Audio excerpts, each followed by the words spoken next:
بصوا يا جماعة في ملامحه حزين، حزين في مشاعر حزن. يعني انت حاول تقرب كده وتبص كده، انا هكبر لك الصورة.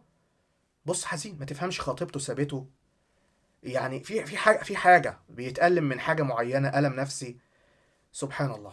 لذلك يا جماعة يا ريت ما نحاولش نأذي الحيوانات. الرسول عليه الصلاة والسلام قال في كل كبد رطب أجر، على ما أتذكر الحديث، أو كما قال عليه الصلاة والسلام.